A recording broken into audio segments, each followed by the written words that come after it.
Hello friends, how are you all? I am Nupur. Welcome to my channel. I'm just going to read today a very funny story. The name of the story is McBroom's Wonderful 1 Acre Farm. And there are 3 tall tales, but I'm just going to read one and hope that that's not going to be too big for anybody to not become very annoyed. And the author is Sid Fleischman. So there are 3 stories. The first one is McBroom tells the truth. So we will see that McBroom is a character and what happened to his 1 acre farm. It's a funny story. So enjoy. There has been so much tomfool nonsense told about McBroom's wonderful 1 acre farm that I had better set matters straight. I am McBroom, Josh McBroom. I will explain about the watermelon in a minute. I aim to put down the facts one after the other, the way things happen exactly. It began, you might say, the day we left the farm in Connecticut. We piled our youngsters and everything we owned in our old air-cooled Franklin automobile, and then we headed west. To count noses, in addition to my own, there was my dear wife Melissa and our 11 red-headed, freckle-faced youngsters.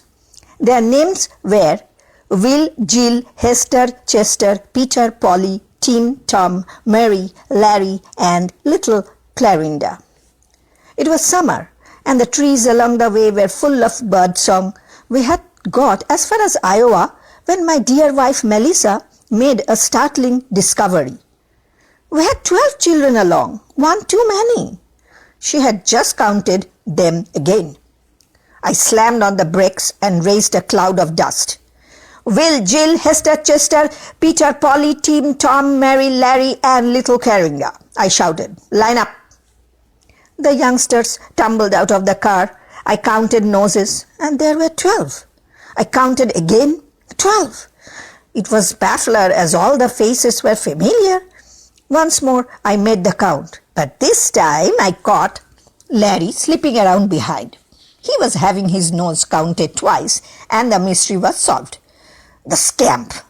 Didn't we laugh, though, and stretch our legs in the bargain?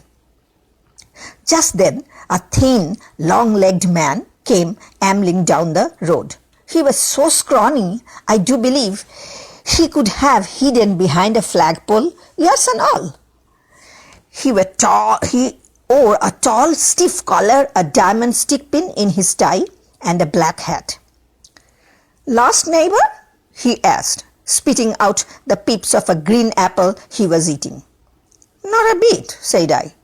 We are heading west, sir. We gave up our farm. It was half rocks and the other half tree stumps. Folks tell us there is land out west and the sun shines in the winter. The stranger pursed his lips. You can't beat Iowa for farmland, he said. Maybe so, I nodded, but I'm short of funds. Unless they are giving farms away in Iowa, we will keep a-going.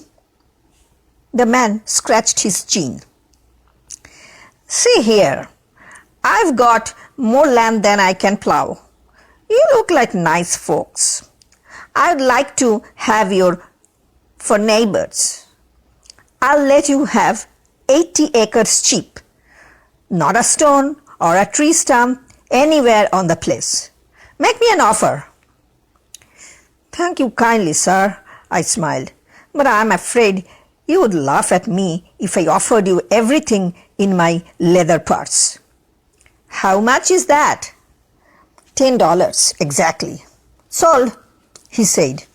Well, I almost choked with surprise.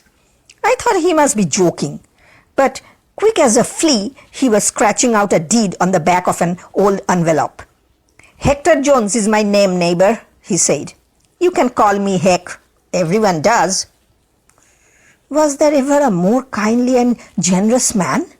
He signed the deed with a flourish, and I gladly opened the clasp of my purse. 3 milky white moths flew out.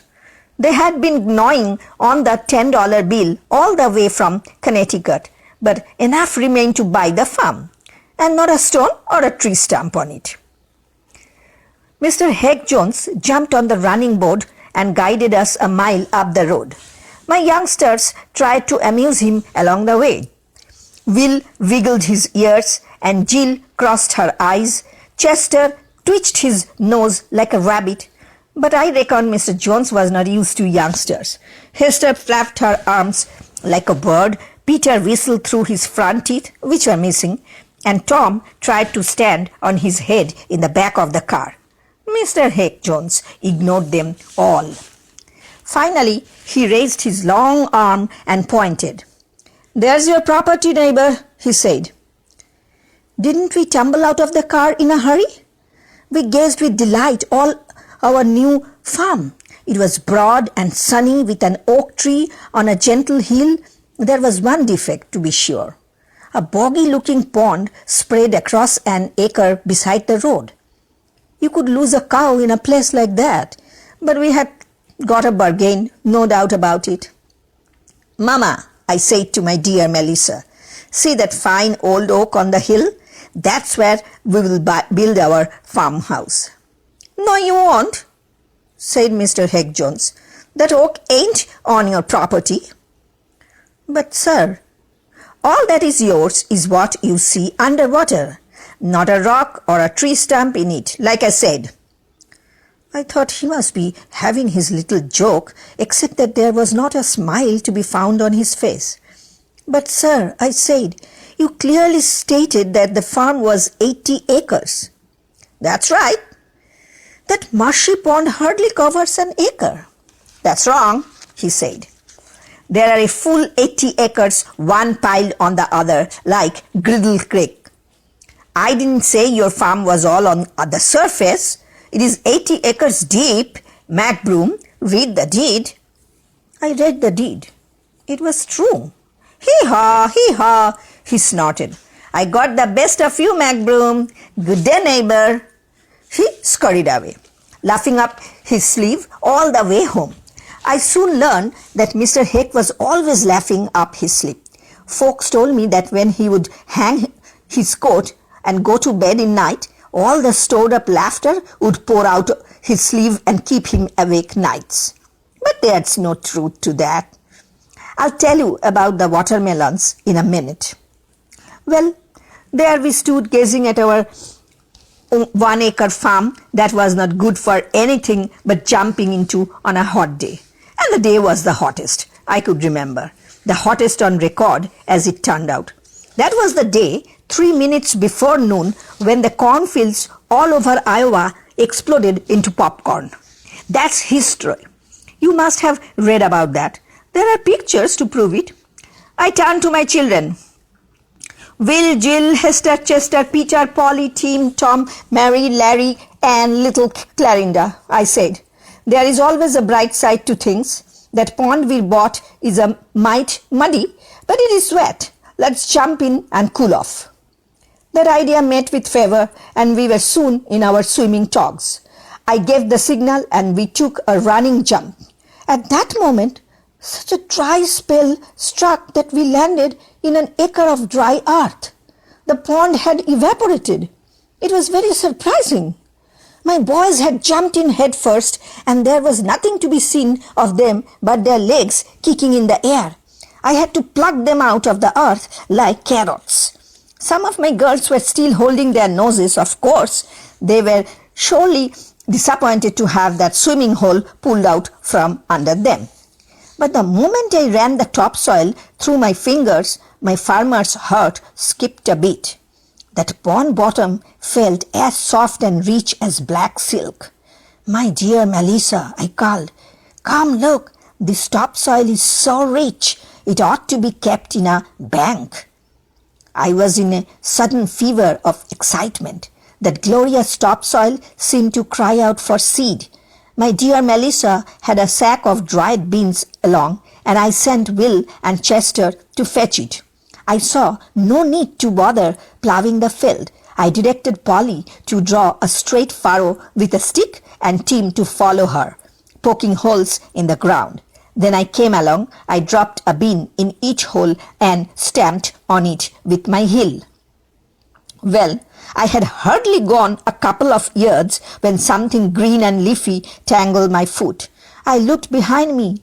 There was a beanstalk travelling along in a hurry and looking for a pole to climb on. "Glory be!" I exclaimed. That soil was rich. The stalks were spreading out all over. I had to rush along to keep ahead of them. By the time I got to the end of the furrow, the first stalks had blossomed and the pods had formed, and they were ready for picking. You can imagine our excitement. Will's ear wiggled, Jilly's eyes crossed, Chester's nose twitched, Hester's arms flapped, Peter's missing front tooth whistled, and Tom stood on his head. "Will, Jill, Hester, Chester, Peter, Polly, Tim, Tom, Mary, Larry, and little Clarinda," I shouted, "harvest the beans." Within an hour, we had planted and harvested the entire crop of beans. But was it hot working in the sun?